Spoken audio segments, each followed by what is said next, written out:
आपको बताएं कि इलेक्शन कमीशन ने वज़ीर आला खैबर पख्तूनख्वा सुहेल आफरीदी और NA-18 से उम्मीदवार सहर नाज और उमर अयूब को कल तलब कर लिया है। इलेक्शन कमीशन में केस कल समाअत के लिए मुकर्रर होगा। मज़ीद जान लेते हैं डॉन न्यूज़ के नुमाइंदे इरफान सद्दोज़ोई से। इरफान, क्या अपडेट्स हैं? इलेक्शन कमीशन ने वज़ीर आला KP और NA-18 से उम्मीदवार सहर नाज और उमर अयूब को कल तलब कर लिया है। इलेक्शन कमीशन ने वज़ीर आला खैबर पख्तूनख्वा सुहेल आफरीदी और NA-18 से उम्मीदवार सहर नाज उमर अयूब को कल तलब कर लिया गया है। इलेक्शन कमीशन में केस कल समाअत के लिए मुकर्रर होगा। आपको ये बताएं कि इलेक्शन कमीशन में केस की समाअत कल दिन 12 बजे होगी। अहम खबर से आपको आगाह करें हैं, इलेक्शन कमीशन ने वज़ीर आला खैबर पख्तूनख्वा सुहेल आफरीदी और NA-18 से उम्मीदवार सहर नाज को कल तलब कर लिया है।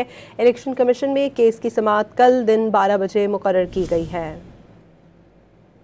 वज़ीर आला KP और NA-18 से उम्मीदवार सहर अयूब को कल तलब कर लिया गया है। इलेक्शन कमीशन में केस की समाअत कल दिन 12 बजे होगी। इरफान सद्दोज़ोई से रब्ता बहाल हुआ है।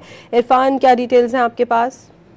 देखिए, ये फैसला तो आज इजलास में ही हो चुका था, लेकिन इलेक्शन कमीशन ने बाकायदा तौर पे कॉज लिस्ट जारी कर दी है, जिसमें केस जो है वो कल समाअत के लिए मुकर्रर कर दिया गया है। और जो हरीपुर से उम्मीदवार थी PTI की, उनको भी नोटिस जारी कर दिए। इसके अलावा सुहेल आफरीदी जो खैबर पख्तूनख्वा के चीफ मिनिस्टर हैं, उन्हें भी नोटिस जारी करके कल तलब कर लिया गया है। और जो केस है इसकी समाअत कल 11 बजे होगी। जी, अपडेट कर रहे थे हमें इरफान सद्दोज़ोई, आपका बहुत शुक्रिया।